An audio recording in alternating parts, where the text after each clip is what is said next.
Meeting called to order, salute the flag.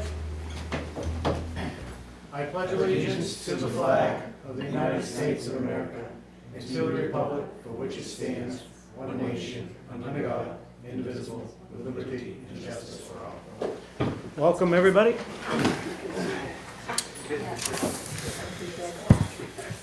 What do we got, Ben? Well, for starters, we have department head updates. We'll start with Subility, water and sewer. I think we've been 7 days without a water leak, well, I mean, almost 7 days without a water leak, so it's been good. Tim Brown, his guys have been helping us out on that, which is extremely helpful. We're working out the Grange, we try to get all of our inside work done, so when we can work outside, we're good to go. We got that other truck body all on, that truck it's usable now, we have a few more little things to finish up on it, make it 100%. Kenny put the rear body on, he did a decent job, and it's not coming off, that's for sure. Don't say that, it can. But yeah, had one of the guys was out all last week, so a little short-handed, but it was all right. Plugging along. Thanks, spring. Thanks, Tim. Thank you. Tim Brown, highway. Pretty much business as usual, also seems like we've been doing plowing. We've had a run of breakdowns, mostly springs. It's been 3 years, so it's due. We plan on picking snow up Thursday morning, just me and Arthur and Kenny. I'll pull it out a little bit with the grader, push it with the pusher like we've been doing, just to save on man hours. Yep, no, yeah, I saw you did that the other storm there. Usually me and Kenny can do it, it's just enough. I don't like to get the loader, I don't like to put tires on the sidewalk. Sure. If the frost is pushed, I'm afraid to break the panels. So I Yep. try to keep the machine off it, but it's on there far enough, I'll have to pull it off. Yep, no, that's good. I figure me and Arthur and Kenny can get it, and Nice, whatever mess really will get picked up during the day. appreciate that. That's about it. I guess we got all the snow picked up out of the parking lot for town meeting. Yep. Appreciate that.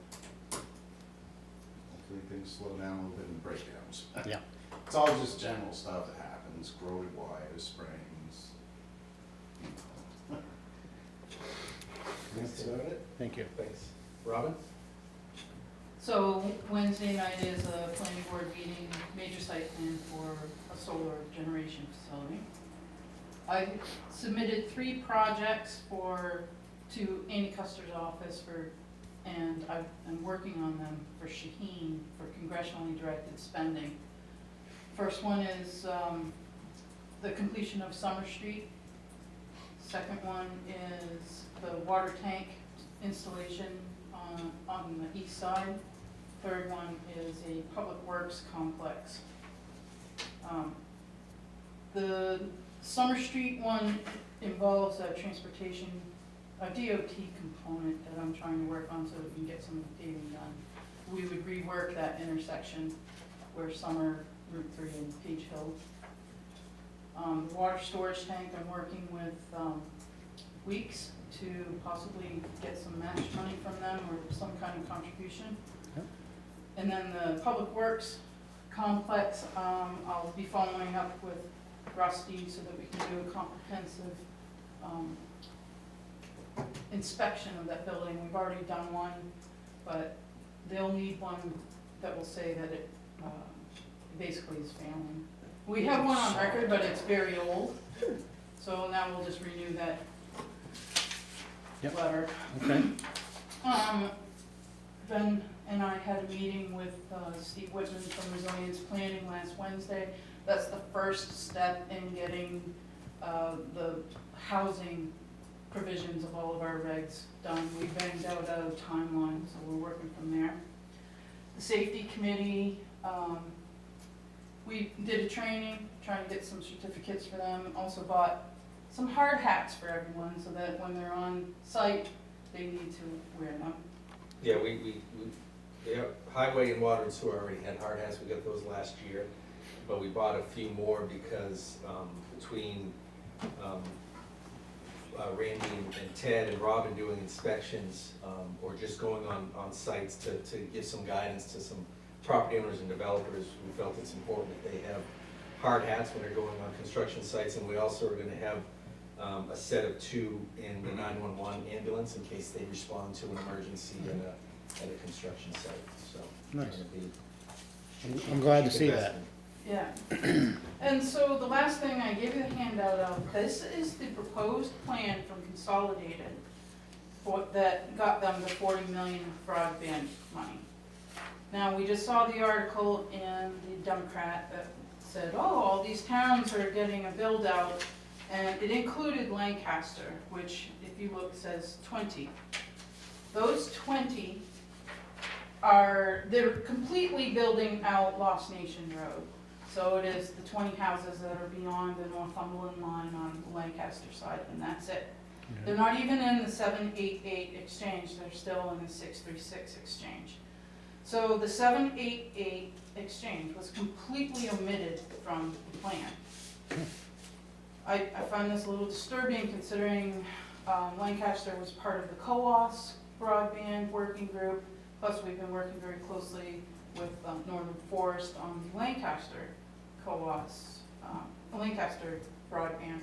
So I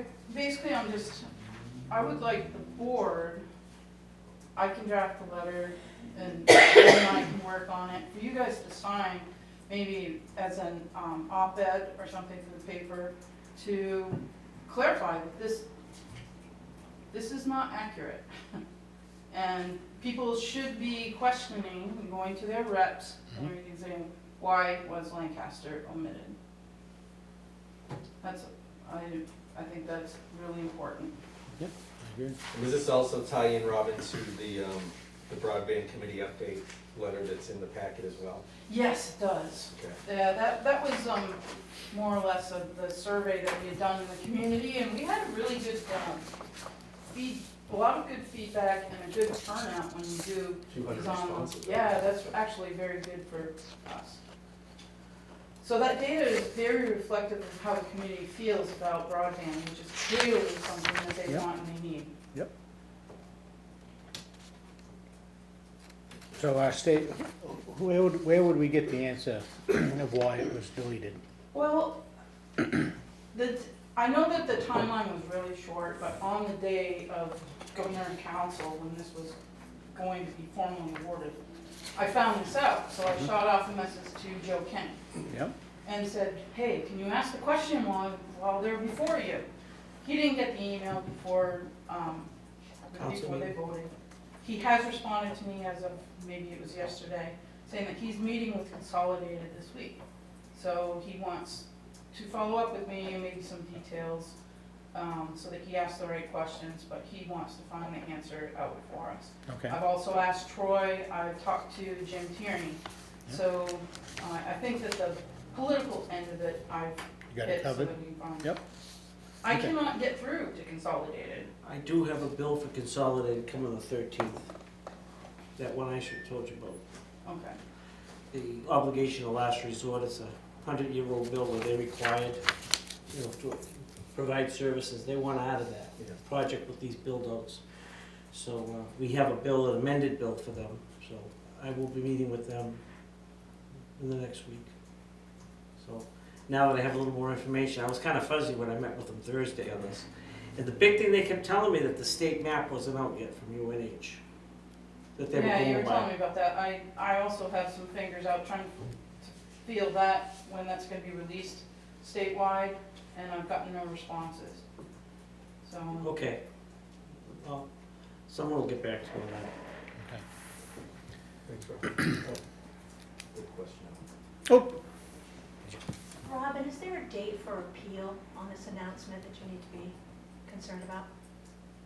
I don't know the answer to that. That is a good question. So, we would be within a 30-day if Joe Kenny can get an answer this week, but I wouldn't want to miss that deadline. It's typically 30. So, thank you. Rusty? Starting to get my feet under myself down at the transfer station. Couple things we had going on. We've recently moved our glass that has been accumulating down in Littleton. We got clearance from NRA to move it. Tim and his guys came down and got half of it so far, and we've started to shuffle that over. And our plan moving forward is we're gonna try to keep cleaner glass, and there's some options for us sending it and at least breaking even on it rather than it costing us money to get rid of. Fixed the loader, which has been ailing, I think, for some time. Wasn't able to go up the hill. Again, Tim helped me out with that, facilitated the repair, and we're up and running again. And it is operating normally now.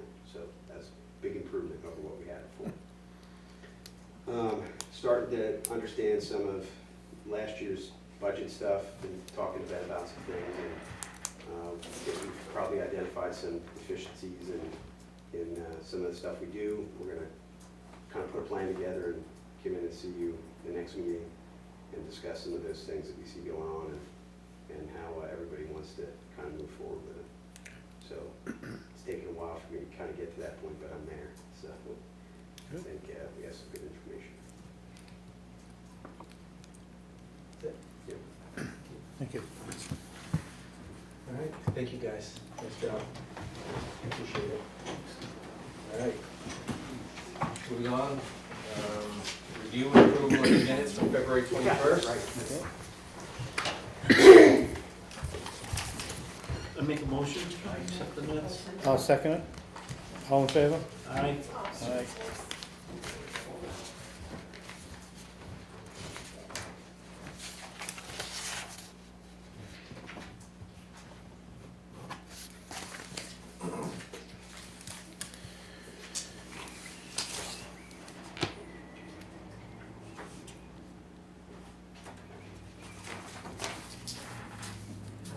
Don't have any paperwork to sign. I think we exhausted most of that the last couple meetings. We Yeah. these change tax forms, so this meeting should be a little bit shorter. Zach, you're welcome.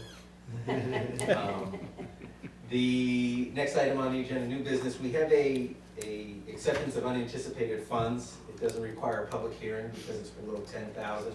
What it is funds that Tri-County CAP had been given to provide assistance to homeless individuals in cases of extreme weather events such as cold weather. This money is called cold weather shelter funds. So they, instead of basically using it themselves, they distributed it out to hub regions within the county. And they, based on a percentage of an assumed percentage of the population, the homeless population that those hubs are accounted for. We were offered $6,450, and the purpose of this money is for, let's just say, like the recent really cold weather we had a few weeks ago, 2 or 3 weeks ago. If we identified somebody was homeless, we wanted to put them in a hotel until that cold weather broke, this money would pay for that. So because it wasn't budgeted, it is technically kind of a grant, unanticipated funds. You guys need to approve it, accept it and stuff. There is the potential that the grant period is supposed to run through April. There is a potential that if there's money left over, we'll be able to utilize it further and create hot weather funds as well. So if it's extreme heat and there's homeless people out there. So it's a reimbursable grant. We would basically front the money, and then at the end of the month, we submit a reimbursement request with verification such as a receipt from a hotel or something. Okay. You just accept $6,450 and authorize me to sign paperwork. Okay, motion. Make a motion to accept it and to be administered by our town manager. All right, I'll second it. All in favor? Aye. Aye.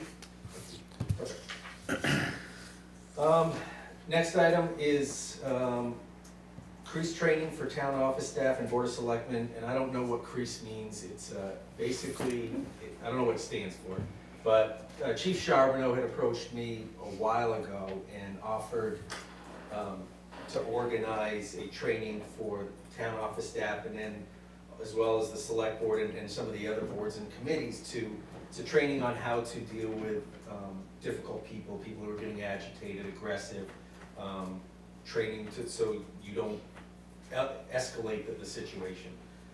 It is something that we've talked about even in the town office a few times. We think it'd be pretty valuable.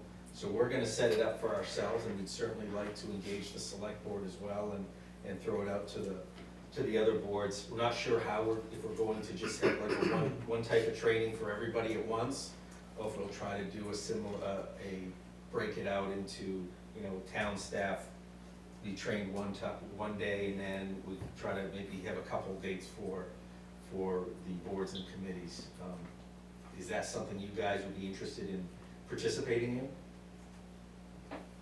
Sure. Luckily, we don't have that many Yep. aggressive Right, individuals. individuals. Yep.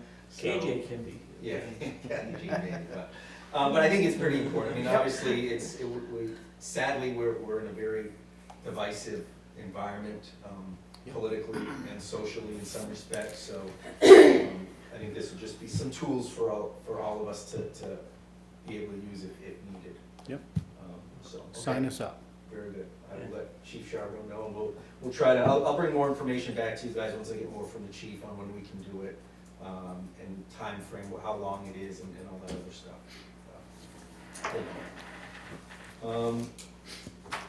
Now, all we have left is just information. In your packet, there was a letter from John Davidge, basically a response to our conversations about the hedges at his place, and just an update, just passing on a little history that had taken place back in 2004, 2005. He is reaching out to the engineer that did develop some sort of preliminary plans for a relocation of the road to bring it further away from those shrubs that opens up the view, sight distance for that corner.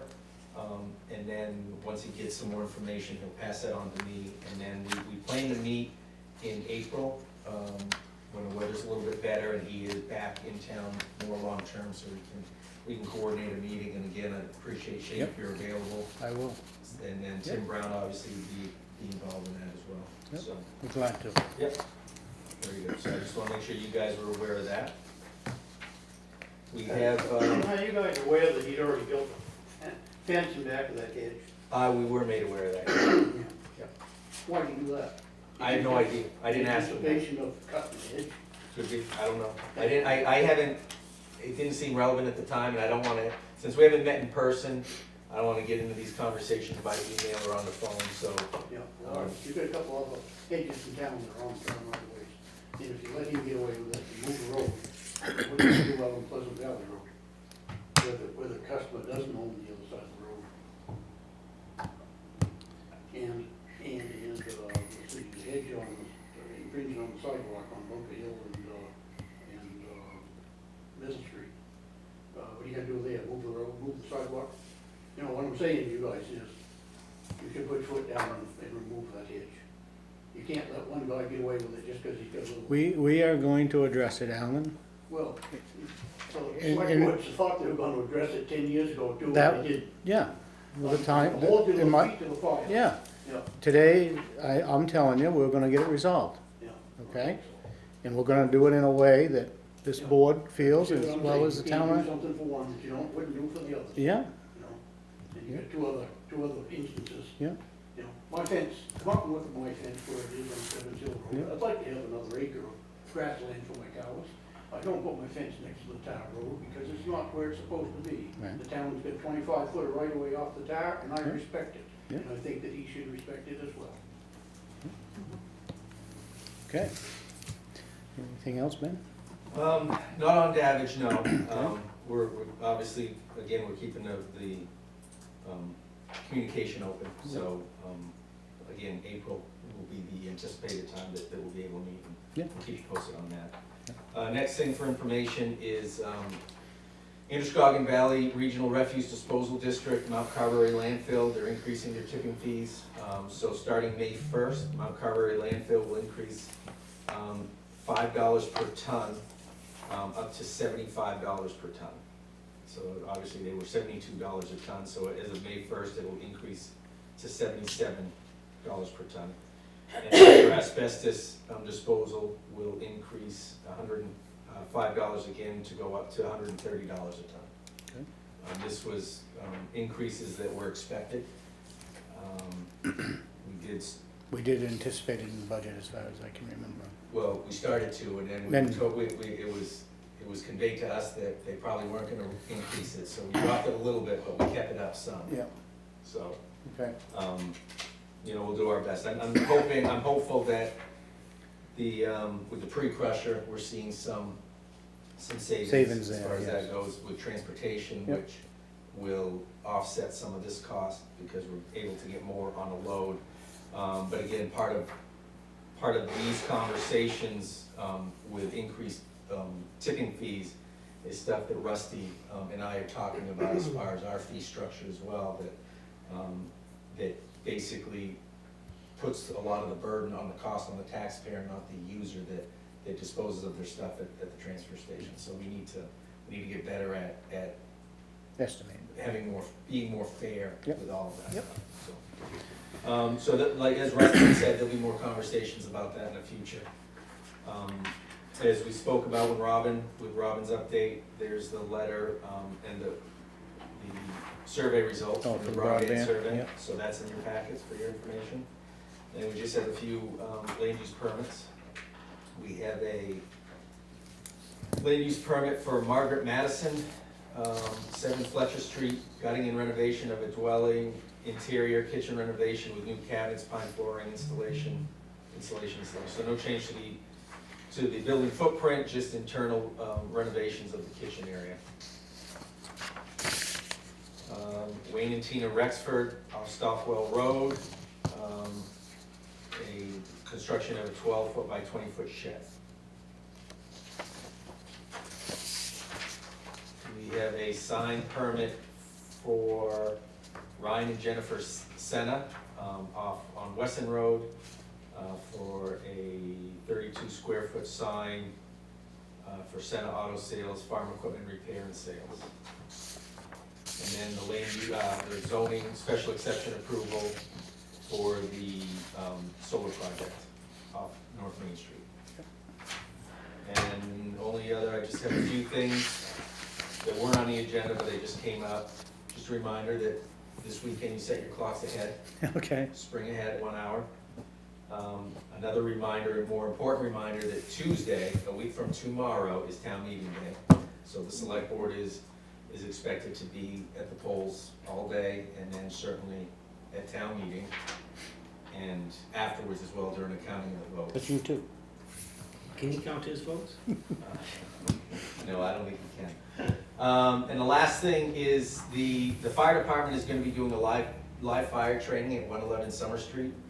John Parks bought the property just to the north of his shop, and he has offered it up to the town fire department to do live training burn, and eventually the building will burn down, but we'll do it similar to like we did on Kilkenny Street a few months ago.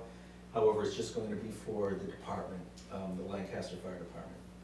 So that's going to be Saturday, this Saturday, starting, I think we're gonna start around 8, but the prep will start at 7. I did put a post out on Facebook, just letting the public know that the roads, sections of Summer Street will be blocked off, traffic will be limited in that area, obviously for safety. So just throw that out there for everybody. Okay. I think that's all I got. And the bridge is back open, right? Oh, yeah, no, thank you. Yeah, the Mechanic Street covered is back open. The Mount Orm Bridge, while they were there at Mechanic Street, I did have them look at the Mount Orm Bridge. And because there were some things, I'm assuming, well, from what I've been told, is the last time it was damaged, it wasn't completely put back together. So there's the gable end siding, was never put back on, and apparently there's some bracings, that first ceiling section in the bridge, there's some cross braces that were never put back. The bridge, Tim, the gentleman's name that works for Graydon, is kind of tweaked to the upstream side, out of Plum, so they're gonna pull it back into Plum, put the braces in that are missing, and then re-side it, and then there's some bullet holes in the ceiling, not the ceiling, the roof. Roof, yeah. So they're gonna patch those Patch that up. up. So, while they were here, they looked at it, and for very little money, they're gonna fix that up, so that'll be put back together. Nice.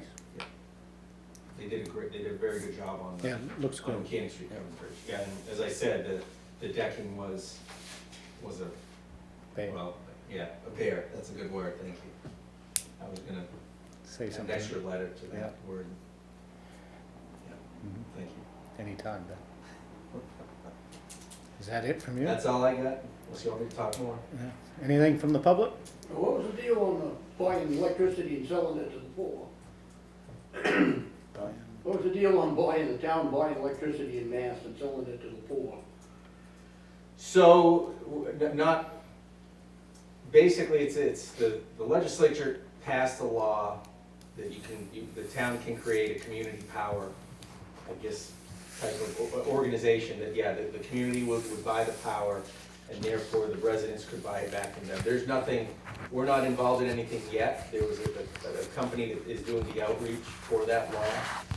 Will be coming, I think it's May, as a matter of fact, to give a more specific presentation about it, see if it's something the town's interested in.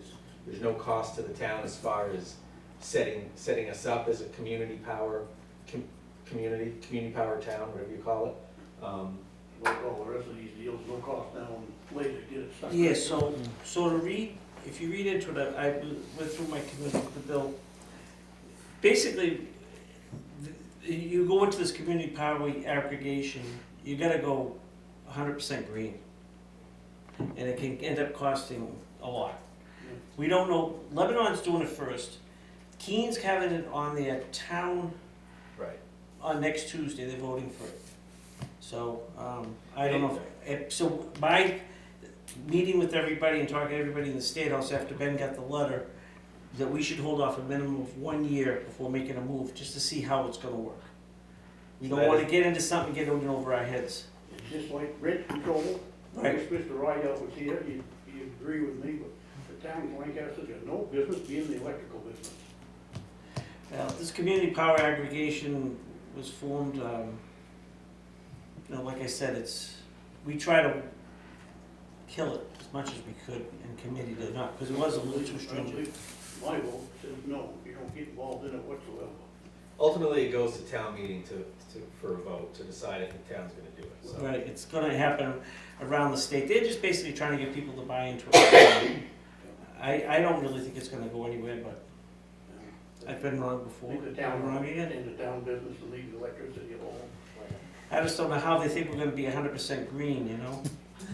I don't believe it's 100% green. It isn't But 100%. My understanding, in I've only had brief conversations and haven't had enough time to do my own research, is that the residents have more control over where they want their power to come from, whether they want it to be a certain percent green or renewable or what it is. So, again, I'm not gonna speculate, I'm not gonna give an opinion one way or the other, because I don't know enough, but I'm not gonna know anything, and neither are you, until we have somebody coming to give us more information about it. And I don't think it's fair to the whole community to not give them an opportunity as well to understand it and make a decision.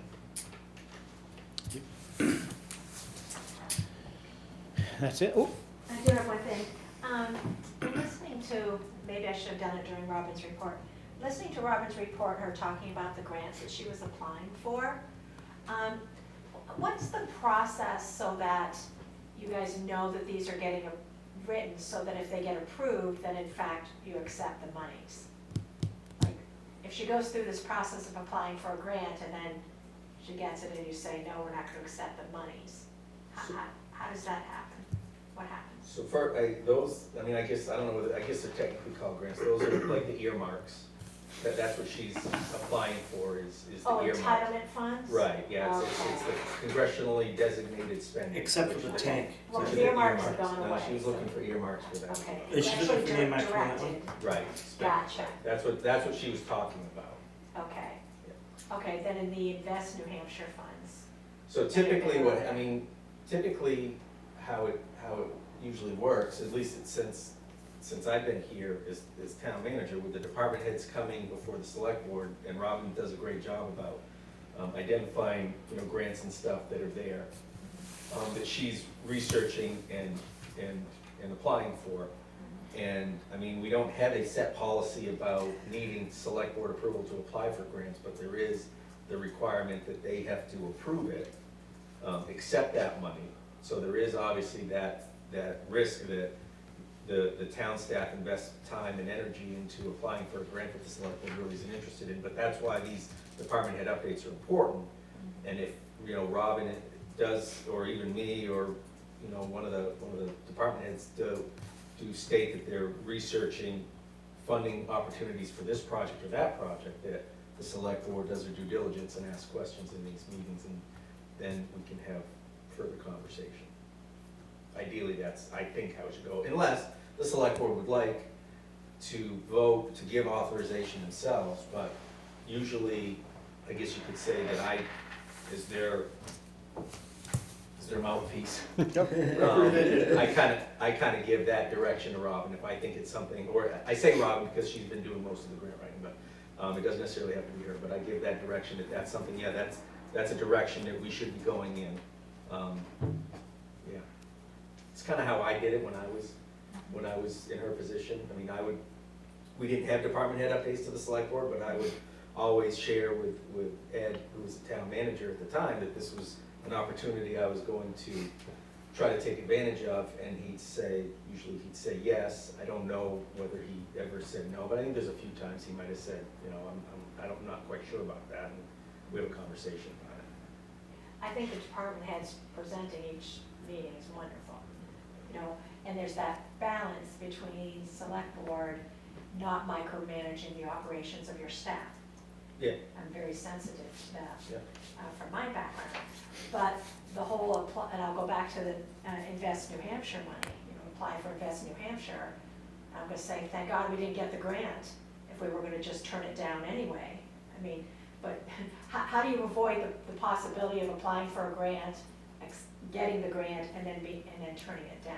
It's just, Yeah. where's that little hiccup so that should that ever occur? Well, yeah, I mean, I think that, I sometimes, and KG, you probably can attest to this, sometimes when you get the notice of a funding opportunity, it doesn't necessarily tell you all the requirements that you have to abide by if you get it. You don't realize that until you get the grant, and then you're like, holy smokes. So, yeah, there's still that risk. I mean, it might be a great idea, hey, we can get money to support, redevelopment on Main Street. Yeah, hell yeah, let's do it. But then we get the grant, and then I understand that everything we need to abide by, we don't have the capacity for that, or we don't have the will or the desire to do it, and then that's where there needs to be that oversight. But yeah, it would be, so I think a lot of times maybe that's why it's easier for it to be the way it is now. It's hard for anybody to get a good grasp on what those later requirements are until you get the grant, so. What harm does it do if you do turn one down, what harm does it do? It does. Well, I'll just give you an example. In Whitefield, we had a huge MBRC that people worked for. When they got the MBRC, they were required to have X amount of more units than what they were doing to redo the one block. And they were in way over their head, and that entire grant went back. So what happens is that makes it very difficult for them now to get another MBRC for the town for a project there. So they say they do hold it against you if you turn They one will, down. that is gonna be held against them down the road. I don't think all the time. I don't think that's a fair assessment. It's not a fair because assessment, but it does hurt them. Well, still, that's not a fair assessment. It doesn't always hurt them, because I know there's been a couple times that, and an example is when I first started with the town, I came upon a couple of grants that we had received, and I think that they were even accepted, and I knew nothing about it. A couple I found out because I was digging through paperwork, I found them, and I made some calls and realized we really didn't have the capacity to do it, so we did have to go back and turn it down. Another time, I think the funding agent called me and said, hey, you have this grant, and I said, no. And I said, we just don't have it in us right now to do it. And he said, that's fine, don't worry about it, we'll just reallocate that money elsewhere, and it's not. Yeah, I would think the town would be penalized No, for I turning mean, one down, but you say that it is the case. Well, they get dinged, for them for going after for those particular projects. I know the project you're talking about, and I don't wanna get into specifics. I'm not gonna either, but that was they should be dinged for that, because that They wasn't were well dinged. executed, it wasn't well planned, and it wasn't, there I was went no to meetings, I know collaboration. they were dinged on it, but there was, they bit off more than they could chew. And they held on to the money for a long time too, that was the other problem. Well, Free enterprise going by the bury the wayside. headline right there. I mean, if they held on to the money, then yeah, it could be. I've never met a municipal, county, state, federal, or private donor that if you were honest with them and you said, we do not have the capacity to accept this and to deliver, that they don't say thank you. They reallocate it to the next person on the list that didn't get funding, and you're able to apply the next time, and you show them what's different about how you've built your capacity in the time to rebuild. But yeah, if you've done something nefarious, Well, yeah, and it's okay. especially if it's a matter of, hey, you didn't tell us that this was gonna be a requirement. Like, you know, I mean, we have to hire 3 extra people to get this money, that wasn't part of the no-go. So how can we do that? We're not gonna do that. So, to your point, as long as you're honest and there's a justifiable reason, as opposed to, well, I just wanted to see if I get it. Then worry about it, Yeah. we get it, yeah. I mean, that's just stupid. So I think with that, we are very reasonable, and Robin and I have great conversations about, you know, yeah, this is great, but do we have the capacity to do it? Do we have the capacity to manage that grant? And, because that does take a lot of time. I mean, it's constant progress reports, reimbursement requests. I mean, just the oversight can be a big burden. So even though the project is great, if we don't have the capacity to manage it, we don't want to get, you know, that looks worse if you accept it and you don't do it exactly. well. That's when you get dinged. Right, that's exactly. Well, this morning I had a meeting on the trade council, and we have $6 million right now available going out on the MBRC, that's applications going towards the end of the month. There's over $15 million in applications right now. So it's a very, very competitive process for the $6 million, so. And that's double the amount they had last year. So how bad did we lose the Libby house? What's that? How bad did we lose the bid on the Oh. Libby house? I don't know what they just didn't accept the offer. I don't know what, there wasn't a bid. I don't know what anybody else offered, or if anybody else did offer. Right. They just weren't happy with it. Is that over with and done with, Yeah. so, Yes, you know, we can say you can say what you offered. Yeah, Yeah, we offered, what, 15? 15,000 is what we offered. Oh, for Christ's sakes, the land is worth more than that according to the town. No, it's, Do the math, Alan, when you get it all cleaned up. Yeah, we needed the parking. Has it sold to somebody else? I don't know. I certainly would have expected, it's water on the bridge now, but I certainly would have expected you guys would have bid the tax value of the property, which is 40. That's what we came up with, Alan, that's what we did. Okay, I'm sorry you lost it, but Is it something you want to reconsider? No, I don't believe at this time. No, no, at this time,